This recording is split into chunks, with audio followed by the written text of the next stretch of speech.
Hello! I'm back in Lindores. Look, behind the still. And I may or may not have another little bottle of Lindores.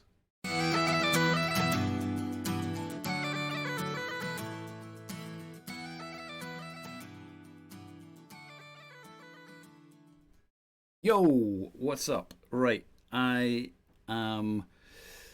I've got a lot to say about this Lindor, so I'm going to kind of break with how I normally do the whole kind of nose and the palate and the echo thing.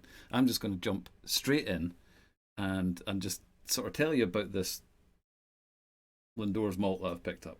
Okay, so if you haven't seen my previous Lindor's video, go and watch it because I don't necessarily have an issue with it. I did pick out a lot of positives, but it just didn't quite click with me. I could see why other people would enjoy it for sure, but it wasn't quite there for me. So I went down because I got an email from them and it said that there was a new. I've been kind of thinking about their spirit, and I thought maybe their spirit is just better, more. It's going to just sit better with bourbon maturation rather than having one of these versatile spirits that's good with everything. Maybe they're going to be like a really good bourbon bomb. So I got an email saying that they've got a bourbon cask release. So I thought, great. So I nipped down to the distillery. It's just down the road, and it's sold out already. I have managed to find one. I've got one coming, arriving tomorrow. So stay tuned for that one. But yeah, so I've got while I was there, they showed me this one, and I must have missed the email on this one. Wasn't even aware of its existence. So this is a specially selected single cask, bottled at the distillery at cask strength. Only available for sale here at the Lindores Abbey Distillery. Potentially why I didn't get an email about it. I would have thought they would send out an email anyway. So, cask type, sherry. Cask number 18 of 95. Gives me the cask filling date, the bottling date. So the filling date was 6/3/18 and bottling date was 16/9/21. So a young malt as they all are coming out of Lindores right now. So it's not long. So 61.4% ABV in this bad boy. So I saw that and thought, yeah, I'll take one of them because I didn't quite click with the initial release from Lindores. I want to try and I want to give them a fair shout, especially because it's my local distillery. But equally, I want to test my hypothesis of maybe it's a less versatile spirit. I do want to actually try the new make. I've not tried that yet.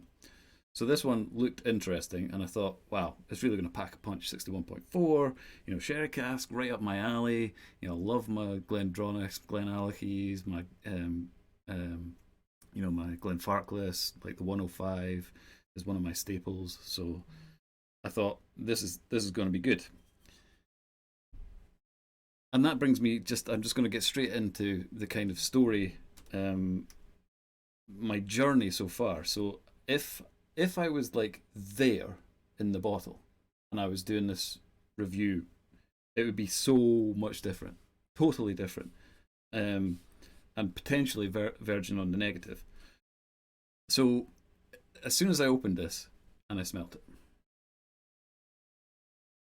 and now I think I've got this Lindor smell. Like I'm pretty sure I could pick out Lindor. It's a very distinctive kind of smell, and I was like, what is that distinction? How would I tell you guys how I'm smelling this and how I'm going to recognize it?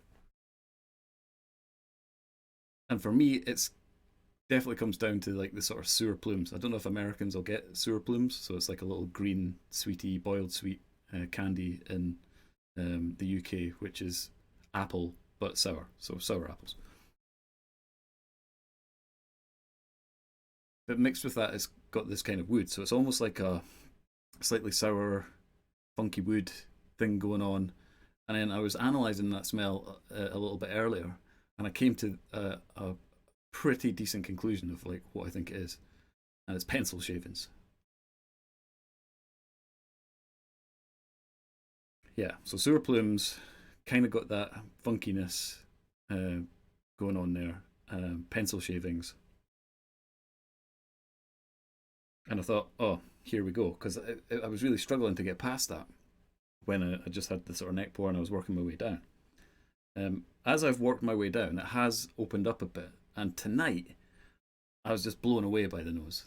Absolutely blown away. It's so complex. I sat there for a good 15 minutes, and I think that's what's inspired me to do the video, because I enjoyed the nose so much tonight. Still on the same dram that I was nosing over half an hour ago. So, but what was interesting is the once I managed to, it was almost like once I managed to identify the that kind of base uh, smell I've been getting from this Lindors and the first release. Once I could kind of get my nose past that, it kind of opened up all these other ones. So it was almost like once I identified the kind of the sour plumes, the kind of funky wood, and the sort of pencil shavings. I was like, oh, okay, I can get past that. And in so doing, it opened up a world of really quite amazing smells. So there's like a real nuttiness. So it started with, I was like, oh, it's not normally. Sometimes you get, you quite often get almonds. It started with me with walnuts. Kind of um, a darker, earthier kind of nut.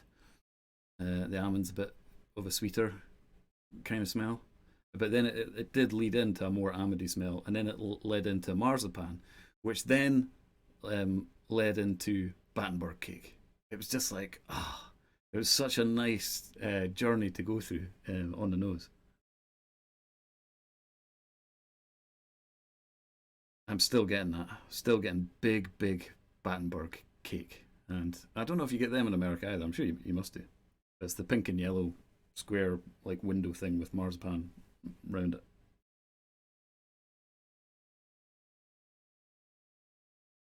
But, still now getting the sort of sour plumes and all that kind of stuff. But what I was picking up, um, not so much tonight, but one of the other nights when I was really trying to get past that sour plume smell, was the different fruits, and occasionally it just goes, and you get these little explosions of different fruits. So in terms of like, obviously this is a sherry cask. So in terms of your archetypal sherry cask, you would expect that the usual kind of sherry notes, the cooked red fruits, the stewed stuff, the raisins, the sultanas, all that kind of stuff isn't really in this one as much. So I was getting different fruits, but I'm sure at some point I was more like, it's more like plums, um, kind of sometimes stewed, not so much. I wasn't really getting like big raisins like quite often I'd normally get. Maybe some sultanas and stuff going on, but it's not like wow, big sherry kind of bomb nose, which is really interesting. I really like that, the fact that they've found some real kind of variety in the sherry cask. I don't know what sherry casks is. I'm pretty sure if I gave them a call or went down, they'd be able to tell me. But yeah, just in case anybody from Lindores is watching this, it was cask number 18 of 95. So what sherry cask was it? I wonder. It's reasonably dark, um, but I do know that there was some other sherry casks kicking about Lindores, but I don't know if they're going into this kind of release. Um, so yeah, that would be interesting.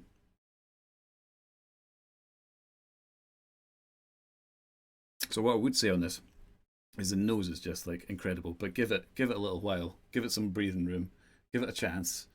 You know, once you're down to that kind of halfway mark, I think it really starts to open up for me. And I opened this on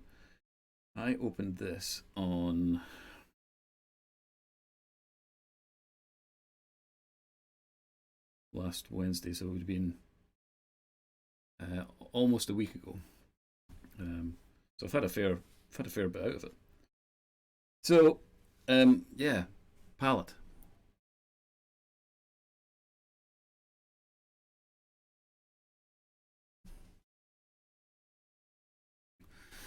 I think for me, what I was it's kind of got that. It's kind of got that Lindores taste to it as well. I think it's a real.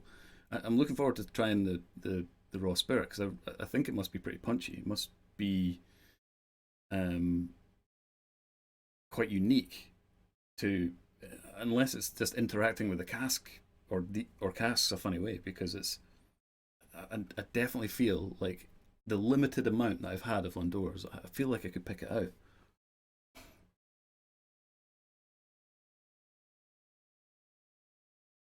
So on the palate, all that kind of stuff's coming through. Um, Initially, I was getting the kind of sour plumes. That that woodiness, I struggled to get past a little bit, and on the palate for me, the Lindors, the first release, had a kind of a coffee, dark chocolatey kind of flatness to it, which I sometimes enjoy, but I think that's maybe why I didn't connect with it, and that's what I was getting with this as well initially. And I was like, oh no, here we go. And I suppose I was expecting like the big sherry bomb, and I didn't get it. So maybe it took me a while just to kind of adjust my expectation on that one.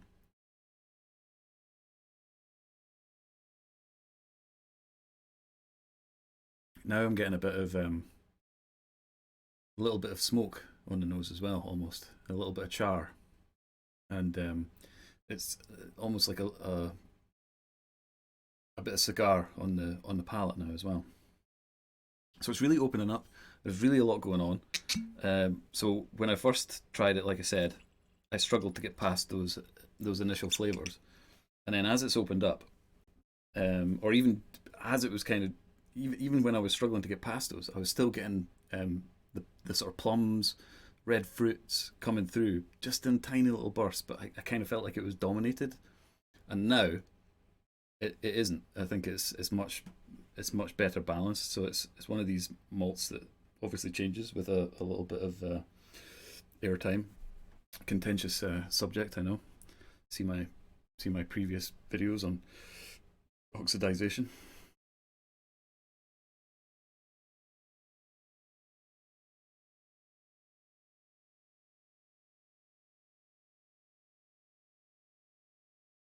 But yeah, there's caramels in there. There's toffees. There's toffee apple. There's fairground stuff going on. You know, bacon spices, a little touch of pepper. It's not too peppery, this one. And let's, I mean, I completely forgot to say, but the 61.4, it just, wow. Even at the very beginning, I was like, this is over 60%. It is, I'm going to use the word smooth. I know a lot of people don't like smooth, but um, it speaks a lot to me, the word smooth, in various ways. So, you know, I don't mind using it. And it does perfectly describe the fact that this is not in your face and that there is no massive alcohol hit either on the nose. Um, Sometimes you do get a little bit of acetone that actually leads into the marzipan smell for me. Um, but yeah, on the taste as well, on the palate, it's yeah, smooth.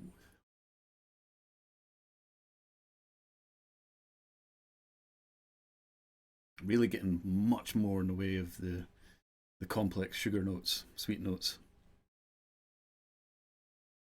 It's it's quite. I'd say it's quite light. It doesn't feel like really heavy for a you know single cask strength 61%. You you could expect it to be like really sort of heavy feeling mouthfeel.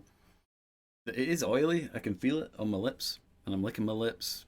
It's really good, but it doesn't feel like too big, um, or like too big for the kind of flavor profiles. It's really good. So I'm much more excited about this one, as you can probably tell.